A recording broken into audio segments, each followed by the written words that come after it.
the word bollocks, testicle is a stigma in Britain. It is, isn't it? Yeah, fair one, like. You can't, it's a joke. You only use the word bollocks or testicles in a joke. Right, guys, keep noise down. Alright, first of all, take your military heads off. Leave them in the fucking block, alright? We're going to talk totally civvy. We're going to go against all the military lessons that you usually get.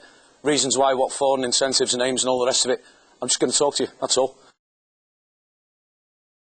I didn't know testicular cancer was a young man's disease. I thought older people got cancer. And all the charities ask for your money and to cure it, but none of them do anything about testicular cancer awareness. Not every single one, not one of them will go out and talk to young lads about it. So that's why we're doing it. That's why it's got to be done, to try and save young lads' lives. Well, the majority of you know who I am. Corporal Mick Riley. However, for tonight, there's no corporal in front of it. Alright, if you've got any questions, put your hands up. My name's Mick. Alright, I'm a human being at the end of the day. Everybody now, say Mick. Yeah. Right, so no one's going to start giggling because they're calling me by the first name, are they? Right, cool.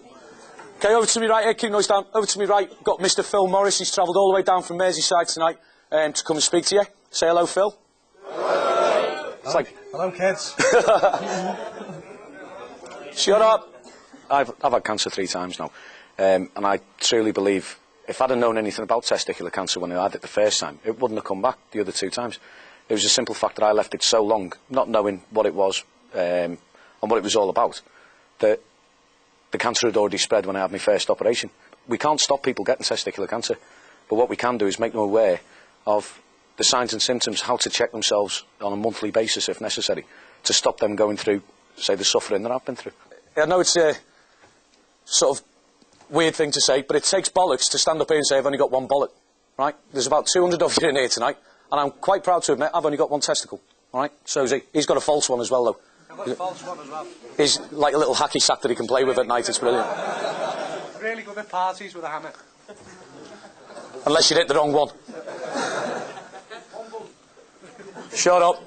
The guys who are most at risk of testicular cancer, 15-year-old upwards to about 30, they're not going to know about medical jargon. However, if they've got 2 guys up in front of them, swearing every now and again, showing them a couple of horrible, scary pictures. Bollocks instead of testicles. Yeah, saying the word bollocks instead of testicles. Or gonads, or nads. Yeah, and swingers and conkers and drivers and things like that. But the fact is, these 2 guys have actually stood up in front of them. I said gonads. Gonads. It's a hard-hitting, laddish approach, or as we put it, it's a talk to lads, by lads. There's no better cure for fear than for humour. Yeah. How I got through when I had cancer was watching funny Del Boy films and listening to music, and it takes you away and it stops you worrying for a short time. So if somebody wants to find out what testicular is about, they can do it and have a laugh at the same time, but learn about it with lads terminology. Yeah. Lads speak. Like common as 2 commoners. Gonads and bollocks. Yeah.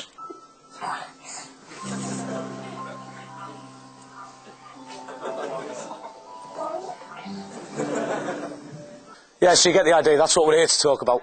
It's the... I told you some of them are sick. Okay, just bring it a little bit closer to home. Don't laugh or I'll knock it out. That was me, same age as you. I was 19. That was me then. 18 months later, that was me. I've been playing rugby for the regiment. My regiment won, and it was 1GS versus 2CS. So you can imagine the 2 regiments living on the same camp, big rugby following. They decided to finish it in the bar that night. There was me and one other lad. Sam will remember him, a lad called Big Steve Johnson. 2 of us to work the door in a squaddy nightclub. We got down to about 4 or 5 people left in fighting. We'd managed to get a good 30-odd people outside the club. I ran back in after handing somebody over to the RMPs, and next thing I remember is waking up in the med centre. I'd got booted right in the fucking chads, and I got kicked that hard that it knocked me out. Big swollen chad, stomach ache, the works. You know what it feels like, guys, don't you? You know when you trap them in your zip and things like that, it knacks, doesn't it? I'd been booted big time by a rugby player. About 4 to 5 days later, the swelling had just about started to go down, and underneath the swelling was a lump. I didn't find it. My wife did. I had the squaddy mentality, as we did have then. Rock hard, I don't give a shit. It'll be alright, it'll go away on its own. She kept saying, go to the doctors. Nah, bollocks it. I'll just leave it, get into work normal. A week later, it was getting even more so, and there was 2 lumps then. She started going off her head. Right, you need to go into the doctor, you need to go and see the doctor. Nah, it'll be alright, sort itself out. This went on for 6 weeks. And in the end, my wife turned around and said, I'm going to leave you. If you don't go to the doctors, I'm going to take the baby and I'm going back to England. This is obviously we're in Germany. I was like, yeah, no dramas, I'll go to the doctors, yeah, whatever. It was only when she turned around and said, I'm going to tell you, Staffy, I shit myself. Because in them days, you were shit scared of your staff sergeant. So I went, alright, bit the bullet and went in to see the doctor. The first doctor I went to see, little old guy, Civvy, working in the Gutters Low Med Centre. Sat down in front of him, he said, what's the problem? He said, oh, it's me bollocks. You know, right, drop him, let's have a look. So I dropped and he went, yeah, I reckon that's a swollen gland. What I prescribed for you is paracetamol for the pain, a red hot bath, followed by ejaculation. I was like, you what? He went, yeah, if it's a blocked gland, what's basically going to happen is the hot bath will sort of melt it down a little bit, and you need to sort of get your rocks off to get rid of it. So you are actually prescribing me a hot bath followed by sex. He went, yeah. So I'm fucking happy with you. Can have it on a prescription because she will never fucking believe me. He said, if it's still there in a couple of weeks, come back. So 2 weeks later, I went back. Only for the fact that she wouldn't let me have sex. Went back to see the doctor and I thought, no, I'm not going to see him. I'm going to go and see Dr. Gallagher. Right? Absolutely fantastic doctor. Went in front of him, told him what the other doctor had said, and he went, right, let me have a look. So there I was again. I was 21 years old at the time. Dropped my trolleys in front of the doctor. I was embarrassed, you know what I mean? You stood there, 21 years old, there's another bloke just about to put his freezing cold hands on your nads. You're like, fucking get off. So I dropped my trolleys anyway, and he had a good feel around, and he went, don't like that, lie down on the bed. I was like, fucking, he's going to do me now, and all sorts, you know what I mean? So I lay down on the bed, and he had another good feel, he went, I'll be back in a minute. And he walked out. Didn't tell me to cover myself up, so I'm laid there on this doctor's bed like, fucking hell, I wish he'd done it up. About 5 minutes later, comes in with another bloke. What do you reckon to that? So, fucking hell, I've got another bloke fucking feeling me up now as well. So I had these 2 blokes come, they sort of whispered to each other, you know the way the doctors do, and the other one walked out. Dr. Gallagher come up to me and he went, right, we think you've got cancer. I went under the knife, I went under the anaesthetic. They didn't wake me up, because when they opened me up, they found 17 lumps.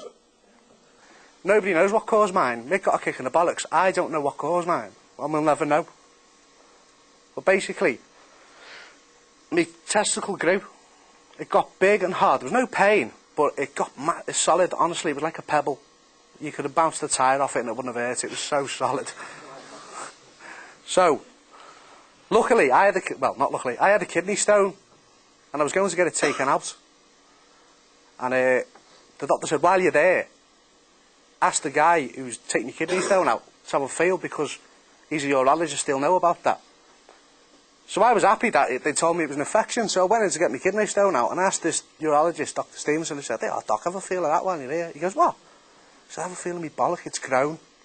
He went, oh, alright, yeah. I said, I thought you were having a kidney stone. Yeah, I said, but I want you to feel me nuts. He goes, alright. So he went, oh, right. He said, I'll send you for a scan. And he's scanning me bollocks with this thing, and he goes, you've got cancer. Fuck me. Stunned. I've never known to be so stunned in my life. I couldn't even think, I couldn't speak, my legs locked. It was horrible. Cancer at my age. Nobody's told me about this. So I went in and had my kidney stone out. I'm lying there getting my kidney stone took out, thinking I've got cancer, I'm going to die. They're being all extra nice to me because they've just found out I've got cancer too. So, and then, they said, come back on Monday, we're going to cut your bollock off. Oh no, Jesus, this was Monday, this was Friday, and I had to go back Monday. So he gets there, goes and, because they take it out for your stomach, they don't take it out for your scrotum. What they do is they take it out for your stomach, they try and get all the pipe, because if they actually cut the testicle, it could spread the cancer everywhere, you know what I mean? So, I've got a scar across my tummy there, and they didn't tell me they were putting a fucking false one in, did they? So I wakes up after the operation going, oh God, I have still got 2 bollocks. I was like, maybe they've gone in, and like, it was the infection. I was like, whoa, I'm alright. So the woman goes, what do you think of your false testicle? I went, what? False fucking testicle? I said, what are you on about? He goes, it's silicone. I said, what? Like a false tit? He goes, yeah, it's silicone. I said, so I've got a false tit as a bollock. And he said, yeah. I said, well, it was the false one was like, in the NHS, they've only got one size. In America, they measure your other testicle, you know, get it spot on. This one was like that. And the real bollock was like an elephant chewing a gobstopper, you know what I mean? To walk like that. Nick organised it. Said, let's sit and do a PowerPoint presentation. And we did that, checkemlads style, didn't we? Yeah, and then we got drunk. Absolutely hammered. And then the following morning, I revised it and did it again. Yeah, but we kept most of it. The following morning when we woke up, kept the dodgy pictures. It was sick. Peeling the pillar off the side of the grid and that. It was done.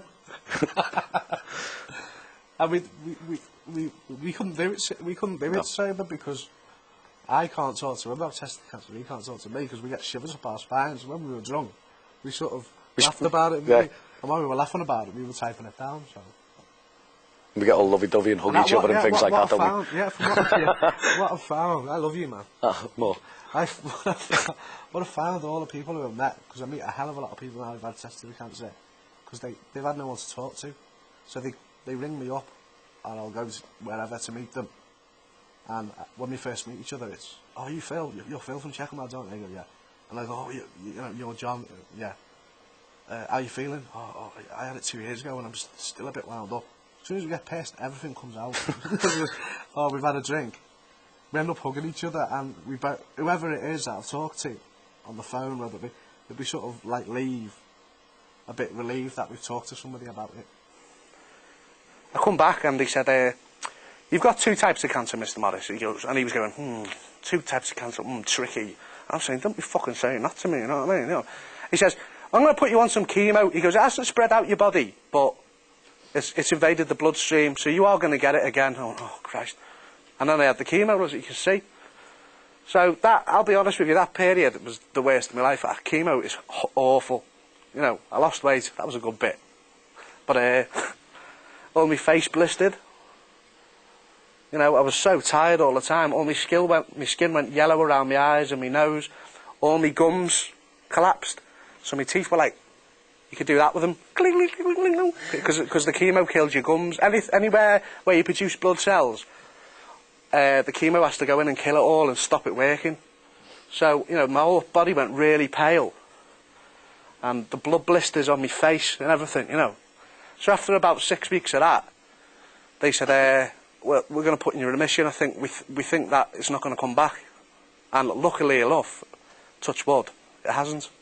The further you get away from the actual when you had cancer, the easier it gets. But there are times where, you know, I'm only human, that I'll sit down and get a pain, or I start imagining it's back somewhere, because it's going to go into your body. It's not going to go. It might go back into your other testicle, but it's going to go into your. It can lie dormant in your lungs or your liver, your kidneys. So, you know, every pain. Before, I just put, like Rick said, I just put it down to access drinking and too many fags in the mornings, things like that. Falling off lampposts, drunk and stuff. But you learn to live with it. Doesn't make it any easier, but you learn to live with it. Yeah. So they posted me to the TA. I turned up with the TA as an instructor, permanent staff. I was like, hello, this is me. And he went, right, what are you an instructor in? I went, nothing. He went, what do you want to be an instructor in? I went, motorbikes. 2 days later I was in Leconfield doing my motorbike instructor's course. And I spent the following 12 months riding motorbikes and teaching civvies how to ride motorbikes. Absolutely fantastic. I was under the care of my local hospital at the time, Clatterbridge. And I turned up for just one of my normal checkups. As I tipped up, introduced myself to the doctor, he said, right, have you had a CT scan? I went, no. So, well, you should have had. Have you had any chemotherapy? I went, no. So, well, you should have had. So, thanks for fucking telling me like 12 months on. I went, come on, we'll give you a CT scan. That day I went in for a CT scan. The results of the CT, they sent me home. About a week later, got a phone call, you need to get to the hospital now. So I went up to the hospital. Andrew, you're in tow again. And he turned around and said, right, are you sure you didn't have a CT and chemotherapy? I was like, yeah, positive, didn't have it. He went, well, the cancer's back. He said, either it's back, or, because the army didn't check for it, it had already spread by the time you'd had your operation. So yes, they took the nut out, however, it had already spread into my stomach before they took the nut out, so they only took half of the cancer away. So that was me sat there thinking, oh, fucking hell, what am I going to do now? So what do I do then? He went, chemotherapy. went into the hospital for my chemotherapy. 4 days at a time, pumping 6 to 8 litres of shit into your veins. Steroid injections, the chemotherapy drips, painkillers, anti-sickness tablets, monitoring your piss every time you go. You've got a dancing partner as well, a big rod with a drip hanging off it. So I turned around to the doctor while I was halfway through the chemo. Didn't actually feel that bad on the first go. Yeah, no dramas. Said to the doctor, look, is it worthwhile me giving up smoking? And he went, not really, no. You're about to go through probably the most stressful time of your life. It'd be a bad idea to give up smoking right now. Now, what I find funny is every single hospital in Merseyside is non-smoking. Even outside the hospital, you're not allowed to smoke. There's only one smoking room, and that's on the chemotherapy ward in Clatterbridge. So anyone who's got cancer and is getting drips can go away and give themselves a little bit more. It's brilliant. But everywhere you go, you're carrying this bloody thing with you. It's depressing. In fact, you see it behind Phil there. That big post. Everywhere you go, you take that with you. Now, I thought it was fantastic, because I turned around and said, can I drink? He went, no. You can have 1 can of Guinness, because that's got loads of vitamins and iron and all that in it. And if you can keep it down, it's got to be better for you than anything else. I was like, great. So a slab of Guinness later, 24 cans, sat next to me. What's the first thing you do when you're drinking? I want a curry. So I was sat there eating Chinese curry with a crate of Guinness next to me. Absolutely brilliant, loved it. Playing on the PlayStation all day, nobody could bother me. It was fantastic. I come off chemotherapy, I come off my first dose of chemotherapy. Doctor said, you're going to lose your hair. Now, I used to have hair longer than him, near enough. And I was dead proud of my hair. She'll back me up. Every mirror I went past, I was brushing my hair. Check your dad out. Yeah, happy with that. In the army, I was, yeah, it was all under me belly. Well, we wear RCT, yeah. I was sat in the house one day, and you get really tight shoulders and muscles and that when you're on chemotherapy. And I said to Andrew, do us a favour, can you just massage my shoulders for us? She was sat in between her legs, she was massaging my shoulders. Oh, that's nice. So now, I know it sounds silly, but my head feels like tight. Could just massage my head. And she went like that and pulled a handful of hair out my head. Literally. She thought it was highly hilarious. And then she started plucking my head like a chicken. And it was like that. There was ginger hair everywhere. It was horrible. I was sat there, me fucking locks. But the worst thing was, you'd only lose the hair from the top of your head there. So by the time she'd finished, I had all my hair still around the back of my head and around the sides. I looked about 73. I got the all clear, basically, after 3 doses of that chemotherapy. Got told to go back to work, so I went back to work. Said, right, you need to come back and see us every 6 months. I went in for my CT scan. A week later, phone call, get to the hospital. It was a 3-inch tumour attached to my spinal cord and my kidneys.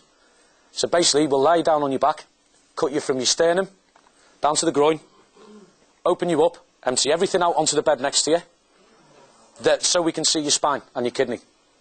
If we can, we'll save your kidney. So I had to have all these tests just in case you had to take one of my kidneys out. Luckily enough, I'd pickled them that well in Germany, they were good. But that's what they did. They opened me up, straight through the middle of my abs, emptied everything out till they saw the tumour. They then took the tumour out. As soon as that was finished, they put everything back in. Bearing in mind they went straight through the middle of the abs. Have you ever tried doing anything without your abdominal muscles? You can't even lift your head up. So I was laid on a bed on a morphine drip. And he said, every time it hurts, press that drip. She thought it was hilarious. She sat there talking to me, all of a sudden, oh, it hurts, and gone. But 5 minutes later, I'd wake up and carry on the normal conversation as though I hadn't been to sleep. She's sitting, oh, fuck, he's gone again. I'd never done an operational tour before I had cancer. Now, being in the army, a big part of it is to go away on operations and do what you actually sign up to do. I had to go away and, obviously, you could do the hero bit and say, fight for me country, but that's crap. It's just the fact that you're away doing what you're trained to do and what you signed up to do. As soon as I had cancer, I volunteered for every single operational tour there was. I had a massive zest for life. And all I wanted to do was get out there and enjoy it. Obviously, same as Phil, the mission now is to obviously help other people. I mean, I took up riding extremely fast motorbikes and jumping out of aeroplanes and things like that. But that's the way I dealt with it. And that's the way it has changed my life a hell of a lot for the better. I wake up every day now, even when I'm feeling a bit rough or down or depressed. I do get a bit depressed from what's happened. I wake up every day now and I love every day. I really do enjoy every day. Even with a bad mood, I'll always enjoy every day. I can take that life's knocks a bit better now, but I love every day, and everybody should love every day now. Because when you're told that you could die within 2 months, or you could die in 8 weeks, and you're still alive 6 months later, it's enjoy every day and be grateful for what you've got. Basically, it's true, isn't it? Yeah, fair enough. Testicular cancer is on the testicle. It's not on the end of your knob, or halfway up your knob, or in your arse. It will be on the testicle. If there's a lump on your testicle, that's testicular cancer. Well, it could be.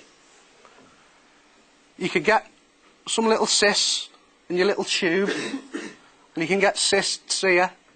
If you can move the actual lump away and around, and it's not attached to the testicle, still get it checked out, but it won't be testicular cancer. If it's actually on the testicle itself, on the wall of the testicle, that's where testicular cancer is.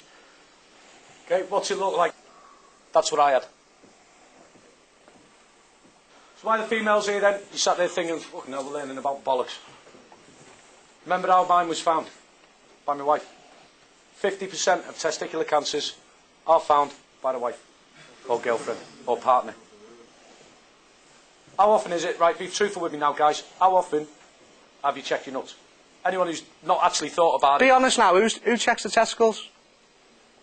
Good. Not many of you. It's not enough though, is it? There's got to be more awareness, because the way it's going now, testicular cancer, within the rate it's going now, the testicular cancer in 20 years will be a mini epidemic. And although they can cure it, and they might have a really good cure in them days, it's still too traumatic to sit by and let people suffer from it. So it's just about education. I mean, my big plan is to have a recovery centre, like Centre Parks, where people can go for counselling who've had testicular cancer, and take the family, and they can go walking in the forest, and we have an indoor. Can have a drop show. Yeah.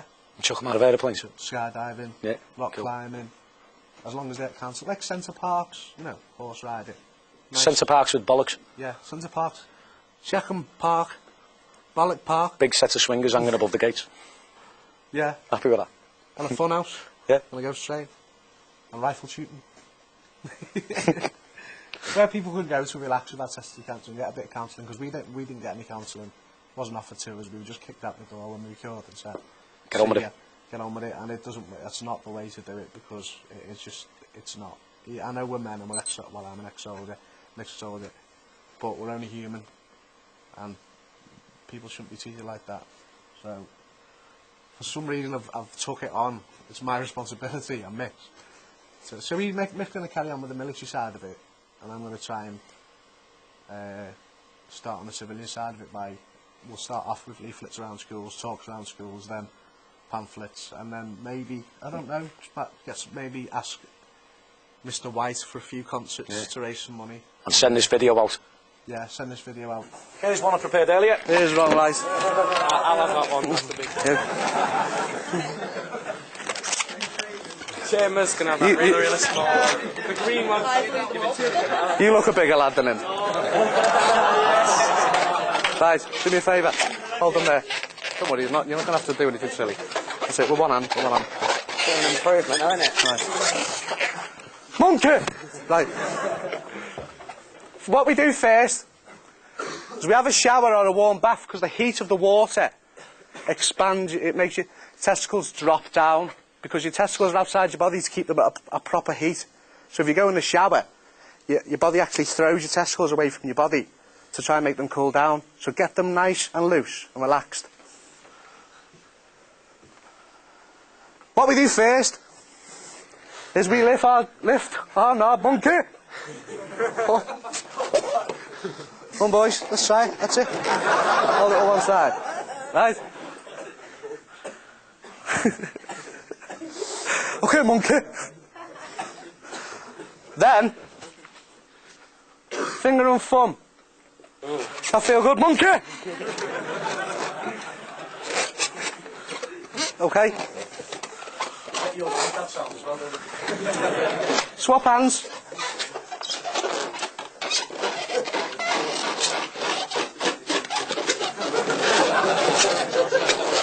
Next slide. What's hard about that? Is anybody embarrassed to do that? Are you embarrassed doing it there? I won't in front of 200 people. You've got to do it once a month. Right, guys? Or once a week. If you feel happy doing it once a week, fine. Once a month, fine. You've got to, as soon as you leave here tonight, once a month, because you are at an age where your hormones will start producing cancer cells and you might get testicular cancer, especially lads who are active are more prone to it, and you lads all join the army, you're more prone to it. Every single one of you, do me a favour, when you leave here tonight, have a check. Then once a month, check. If you find something, don't panic. Go and see your doctor, get a second opinion. Testicles, what are they? Basically, they make you a man. Everything about every single one of you lads is in your testicles. Your hormone levels, your testosterone, your estrogen, it's all in there. Right. What gets you up in the morning are your testicles. What gives you the strength to go on a BFT is in your testicles. What gives you the strength to go on a CFT or drive a truck for 24 hours non-stop or cook for 24 hours non-stop? What your kids are going to look like, how healthy your kids are going to be. It's all in your testicles. Now this British stigma of laughing at testicles, carry on with your testicle jokes, but think everything about what you are, how long you're going to live, is in your testicles. If you're wearing sport, if you're going to do sport, look after them. You've got to look after them. From now on, they're not a joke. They're not a joke you say in the pub. They are what make you what you are. Testosterone. I've lost a lot of testosterone, and I'm not the same person. I'm very fatigued and tired all the time and confused because I've lost a lot of testosterone because I've had the bollock gone. Look after him.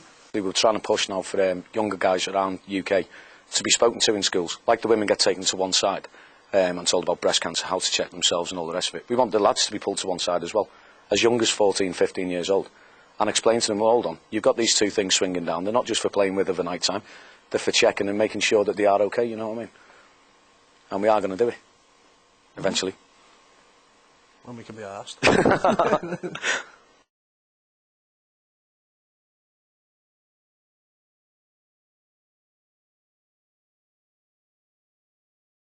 Mick asked me along tonight because I work with Mick in the group with the rest of the guys. And I think because you made it amusing, kept them interested, and I think they really took a lot from it. And I bet tonight they'll be going back checking all their parts and I know I have. I used to do it, you know, quite a bit, but I haven't done it as much. Like you said, once a month. I haven't done it that often, but I have done it in the past. So you're gonna check? Oh yeah, definitely once a month, if not more. I'll definitely check. And even though I work with Mick, I never knew he went through all that. But you know, it just hits home that you really need to do it. Because you're of a rank now. Yeah. You will go on. Oh yeah. And for your army career, and I will recruits tell more about it. Yep. Brilliant. I mean, I'm here for another year, and I will definitely put the message across that they need to do it. Okay, definitely. thanks a lot. Thanks a lot. Cheers. Cheers.